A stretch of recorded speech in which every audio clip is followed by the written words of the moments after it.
This is Precalculus, Chapter 5, Lesson 2, on page 336. The title of this lesson is Exponential Functions. Obviously, the word function should give you a clue. It's a function. That means it passes the vertical line test, right? Which means every x has a unique y, right? All right, so I want to graph a couple of them. This is what an exponential function looks like. How does it differ? Where's x at? X is in the exponent. X is now in the exponent. That is correct. So we have, here's my x values. In here, we're going to put our y values. All right, so we have a value greater than 1 as our base, and we have a value less than 1 as our base, and we're going to see the difference, okay? All right, so 2 to the negative 2 is what? 1/4. It's 1/4.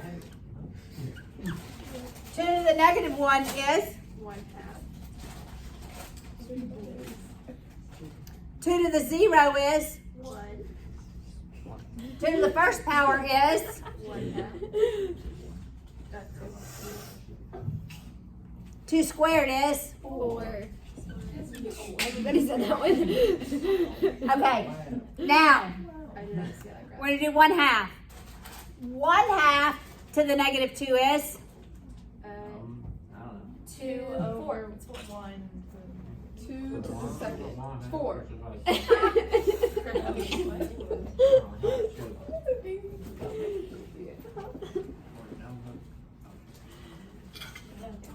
Oh. Got it? Okay. 1/2 to the negative 1. 2. We flip it and make it positive, right? All right. 1/2 to the 0 power. 0. 1. 1/2 to the first power. 1/2. 1/2 squared. 1/4. Look what the numbers do. Inverse relationship. Backwards. Pretty sure they're backwards. They do have this. What do both of them intersect? 1. They always intersect the y-axis at 1. When x is 0, always. This is the point we're going to transform. Left, right, up, and down. Got it? 0, 1. Because anytime any value is raised to the 0 power, it's 1. Okay? Wow. All right, so negative 2.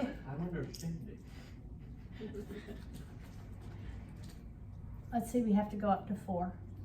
2, 3, 4. Negative 2, positive 2. Okay, when x is negative 2, it's 1/4. So it's like right here. When x is negative 1, it's 1/2, a little higher. Then we go to 1. Then when x is 1, 2.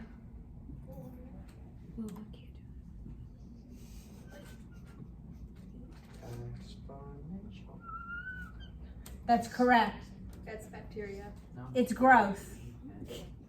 Yeah. Correct. Scary. It's exponential growth. So guys, when your base is greater than 1, it's exponential growth. Look what happens when your base is less than 1.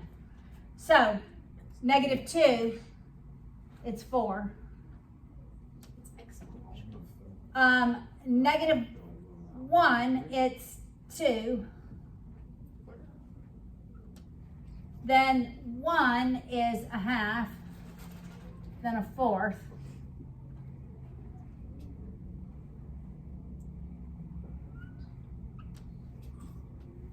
So when your base is less than 1, it's exponential decay. This is decay. That's a radioactive half-life. All right?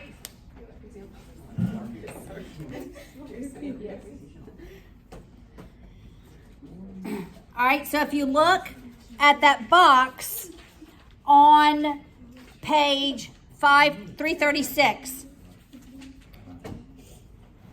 When your base, that's A in the box, when your base is greater than 1, the graph is above the x-axis, the y-intercept is always 1, and y is increasing as x increases.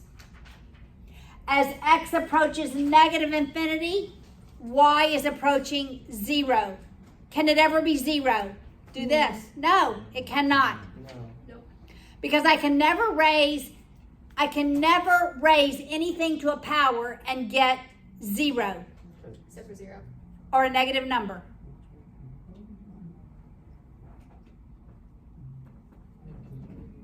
What is 0 raised to 0?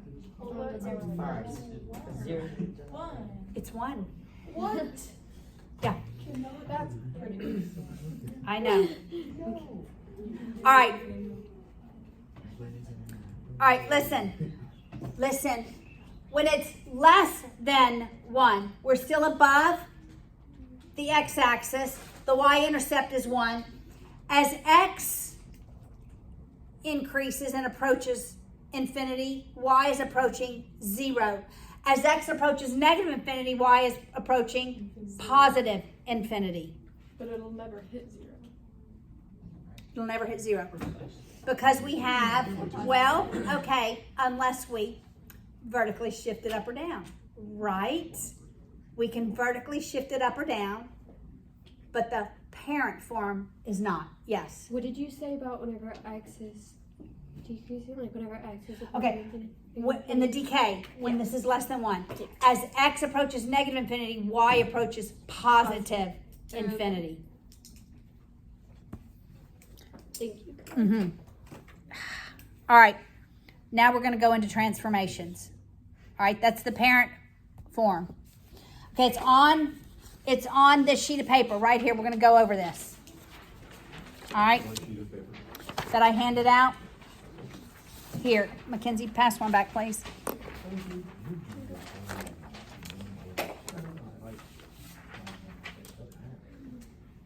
Okay, so I want you to look at the transformations, and I am going to write a function on the board.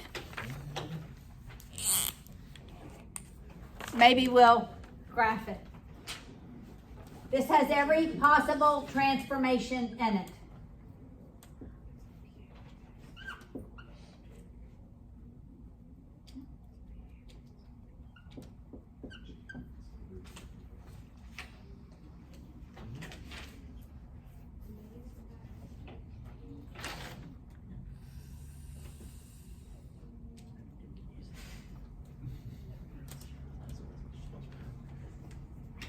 I don't like these numbers. I'm changing that. This is your example, right? This is my example.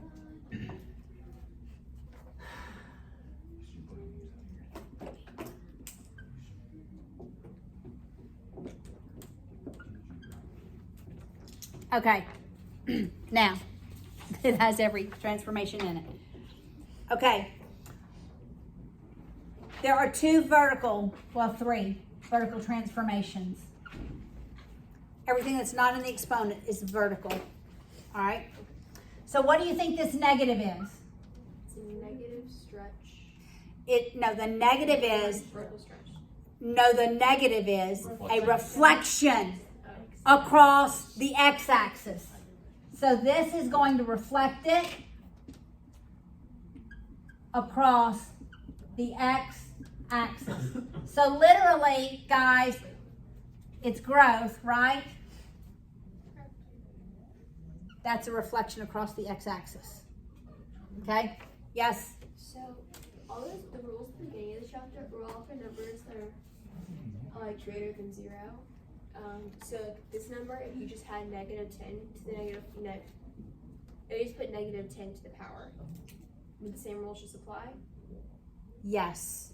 Or would you pull out the negative and do something else with it? The negative would be a reflection. Okay. That's vertical. All right? All right, what is the 5? Vertical stretch. That's a vertical stretch by 5. Literally, it's pulling it closer. All right? It's pulling it closer to the y-axis. All right? Now, what?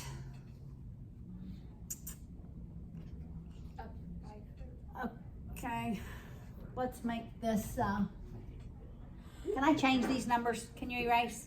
No. It's okay. I can rewrite. Okay, I can rewrite. let's just get rid of this right now. Let's get rid of the -4/10. Just scratch through the -4/10, just for now. All right, what does this do? Up 3. What am I moving? What point? The vertex. Or the 0, 1. Right here, that 0, 1. I'm moving it up 3. All right, what is that?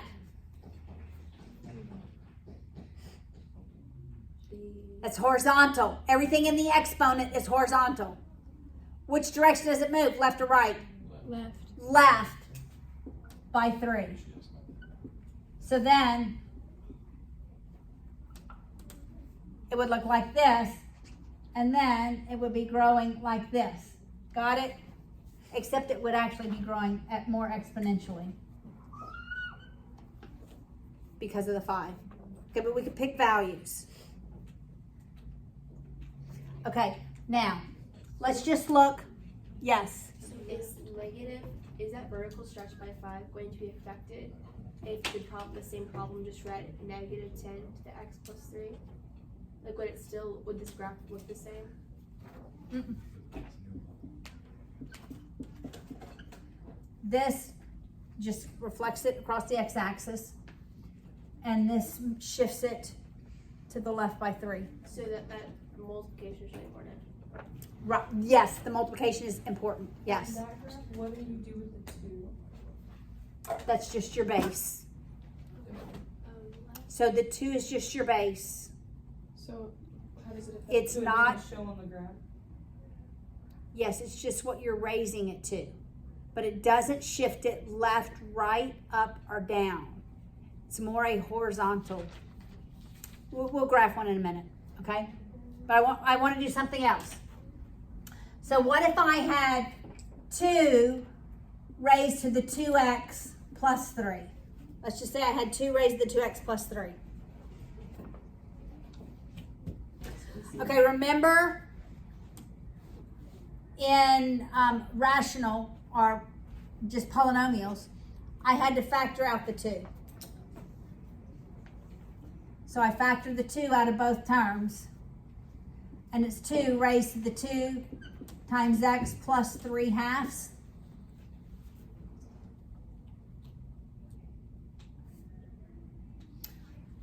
All right, so here, that's a horizontal stretch by a factor of 1 over the number.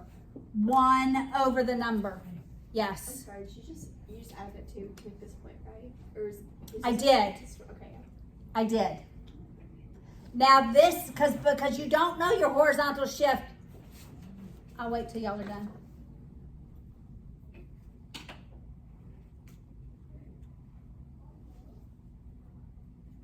You do not know your horizontal shift left or right until you factor that 2 out. Because it's not a horizontal shift left by 3, it's a horizontal shift left by 3/2. Do you see that? Make sense? You meant a vertical shift by 3/2? What? You meant a vertical shift? This is horizontal. It's in the exponent. Then why do you have That's the horizontal stretch. Oh, That's the horizontal stretch. This is a horizontal shift left by 3/2. Oh, it's the outside. Oh, okay. The outside is the stretch. Okay, now let's look at the examples.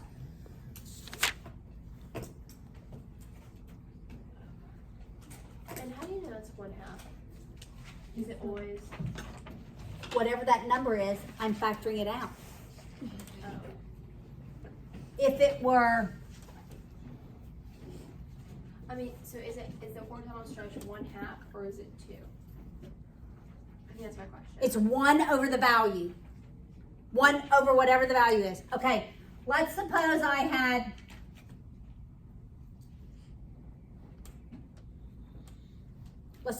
this. Okay, so I have to factor out the 1/3. X minus what? 1. Do we divide by fractions? We multiply by the Reciprocal. 9. Okay, so now what is my stretch, my horizontal stretch? 1 over 1/3, which is 3. And this is a horizontal shift right by 9. Got it? Okay, now let's look at example 1. And we'll graph some of these we'll graph maybe a progression of 1.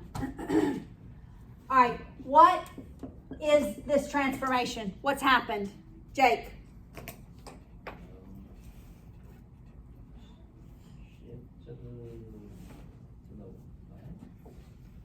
By?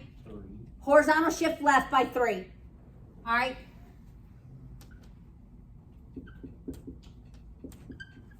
Jesse, what about this one? B. Horizontal shift right 3 and then vertical shift down 4. Correct.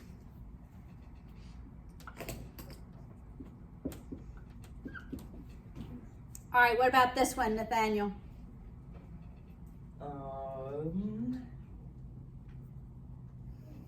Looks like it's like a horizontal stretch by 0.2.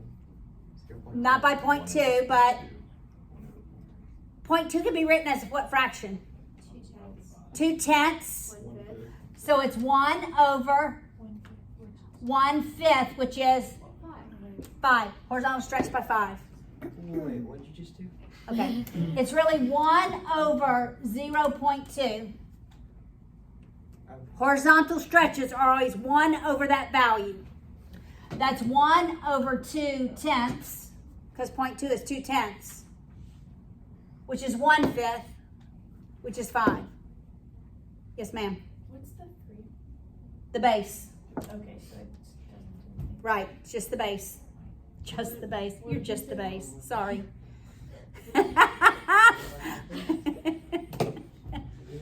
Okay. You should use the horizontal shift by 5. Stretch, stretch, stretch. This is a stretch because it's multiplied. Added or subtracted is a shift left or right. Got it? Michael, what about this one? So that would be 1 over 0.8. Yep. So horizontal horizontal stretch by 1 over 0.8. Which is, let's simplify it. It's 4/5. 1 over 4/5. That's 5.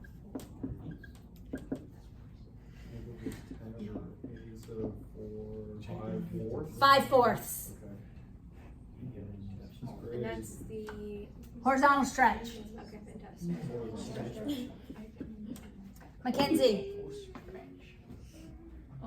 what happens when we have a negative in the exponent?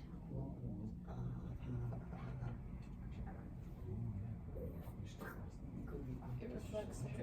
We know. Yes, yes, keep saying it. It reflects. It's a horizontal reflection. It's a horizontal reflection. I'm doing this and saying the wrong word. Across the y-axis.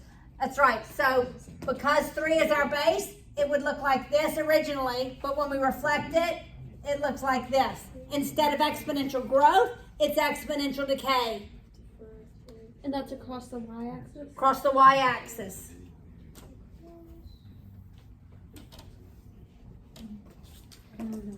All right, what about this? Sarah, what about this one? I didn't really get the last one. But Okay. I just missed what we said. Okay, this negative is a horizontal reflection across the y-axis because it's in the exponent. When the negative's out here, it's vertical across the x-axis. When the negative was with the x, it affects it horizontally. So it's a reflection across the y-axis. Okay, so we have the same here. We have a reflection across the y-axis. And we have a horizontal stretch by 5 halves. 1 over 0.5. right, which is 1 over 4/10, which is 10/4, which is 5 halves. Got it? Oh, yeah.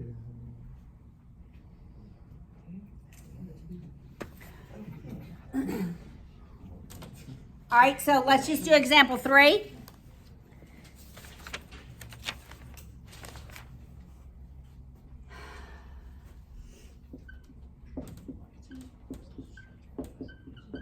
What's the only thing different here between here and the last one? You have 2 bases. You have a Your rational. You have 2 stretches. Vertical and a horizontal. I have 2 stretches. I have a vertical stretch by 4. I have a reflection across the y-axis. And I have a horizontal stretch by a factor of 5/2. 5 halves. Over 10. Sorry. Got it? What if I added a negative here? It was across the x-axis, across the y-axis. Across the x-axis, across the y-axis, a vertical stretch, and a horizontal stretch. Never mind. Sorry. Got it? What did you say the negative and the exponent was? It's a, Vertical stretch. no. The negative is a horizontal reflection across the y-axis. So it reflects it across the y-axis. When it's in the exponent, that negative. When it's out in front, it's a vertical reflection across the x-axis. This is a vertical reflection across the x-axis. All right, y'all get these transformations? They're no different from what we've already learned. Okay, let's just work these practice problems. Yes, ma'am. So, is that like all we're supposed to do with these problems? Is to say the vertical stretch? Say the transformations. Okay. Yes. Thank Yes, you. ma'am. Just say that one again without the negative. Without the negative. Without the negative? Okay. It's a vertical stretch by 4. Horizontal reflection across the y-axis. A horizontal stretch by 1 over 0.4, which is 1 over 4/10, which is 10/4, which is 5 halves. So it's a horizontal stretch by 5 halves. Make sense?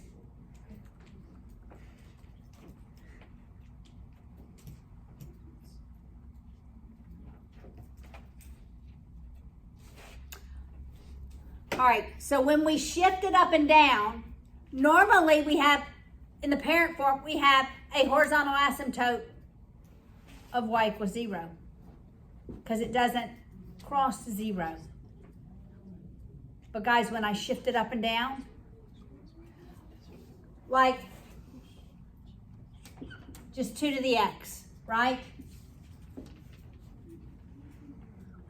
That looks like this. Got it? Horizontal asymptote, y equals 0. What if I subtract 3? What's my asymptote now? Wait, so your asymptote, and you're saying that's like just a square I'm across? confused on the Am I asymptote. confused? What's my horizontal asymptote here if I shift it down by 3? But what do you mean by asymptote in this sort of sense? Exactly what I meant in the previous chapter. So that used to be. It's a line that tells us end behavior. Horizontal asymptotes always tell us end behavior. When we shift it down, that horizontal asymptote goes down.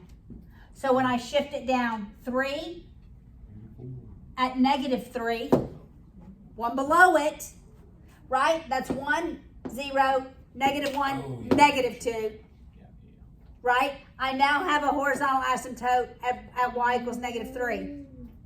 You see, that shifts my asymptote down. What if it were plus 3? 3, 4.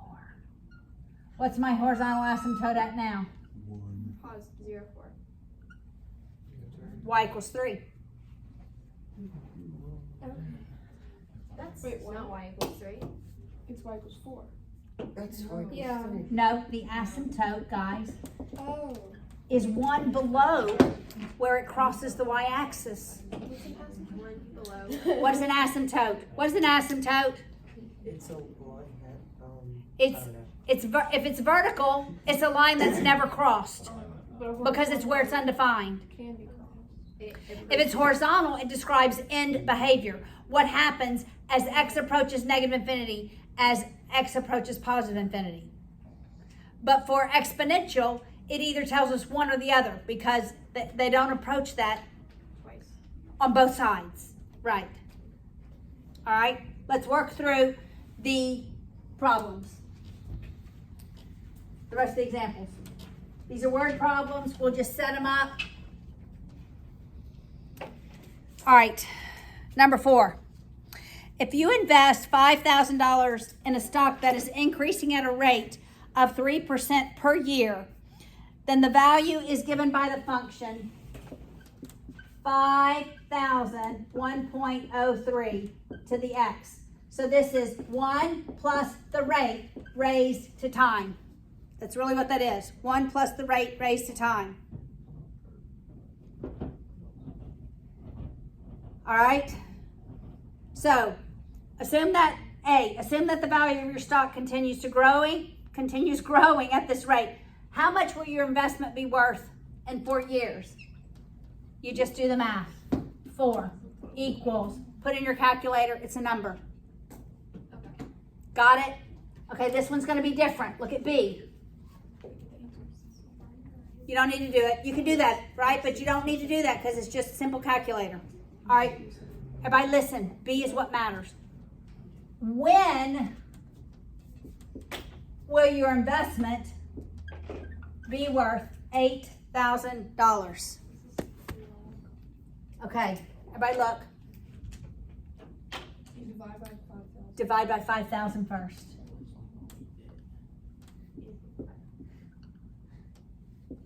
So now you have 1.03 to the x is Oh, now 8 you can do fifths. log, right? Log. What goes down here? 1.03. Oh, is it? Oh, 1.03. What goes here? 8 fifths. 8 fifths equals x. Okay, look in your calculators. Where is it? Is it in math? It is in math, but is it in just the regular math or is it in, do you see log-based math? It's in regular math. Regular math. Is it 0? It's A. Oh, yeah. A. So it's below 9, right after 9. That's what I was thinking. 15.90. Wait, do we just want this? We don't want this on y equals, do we? No. All right, so your book. So how many years? 15.9? So 16. 16 years. Got it? Everybody did that on their calculators? You can do that? Yes. Okay. Look at example 5. We can get through these. All right. Based on the data. You with me? Guys? Based on the data from the past 50 years, the world population is given by this formula.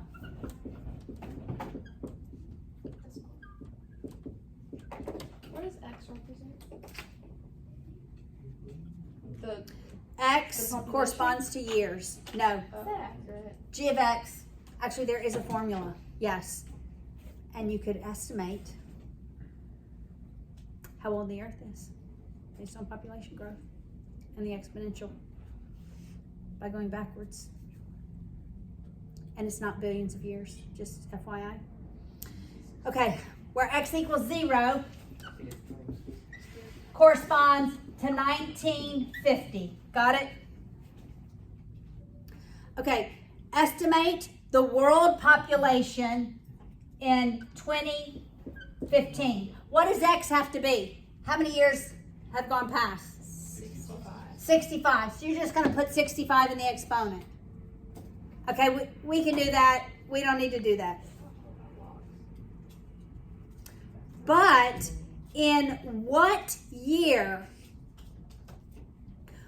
will the population be double what it is in 2015? Well, what was it in 2015? It was 8.23. Let's double it. That's 16.46. 8.23. Oh. Well, A was, If we solve for it. if you solve for A, 8.23 billion. I think it's in billions, right? They said 3,000. I mean 314. Oh, No. I'm on example 7. Sorry. Right. Okay. So I needed A to do B, right? So they want to know, when does this equal 16.46? Well, what do we do, guys? By both sides by 2.5. Begin by dividing both sides by 2.5. What is 16.46 divided by 2.5? Well, I started writing those in the exponent. Somebody do that math. 16.46 divided by 2.5.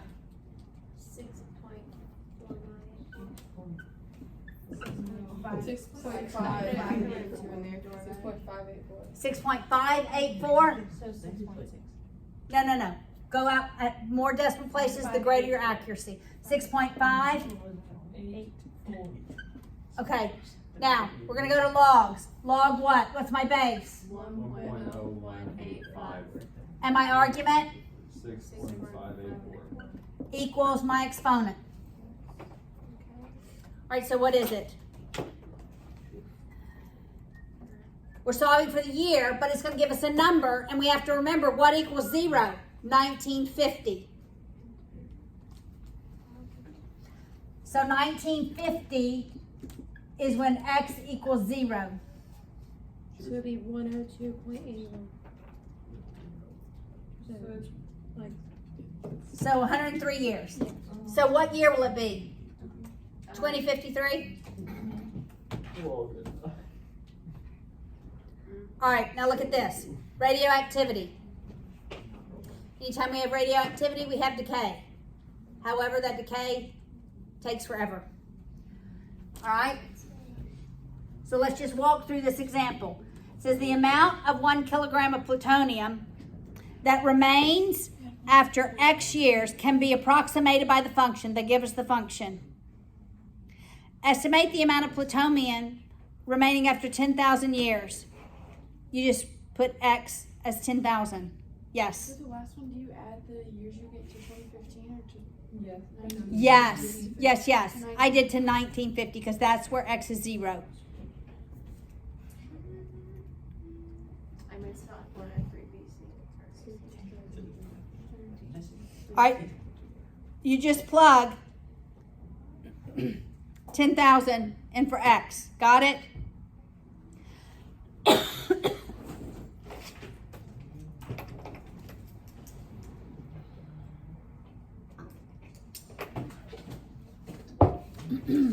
All right.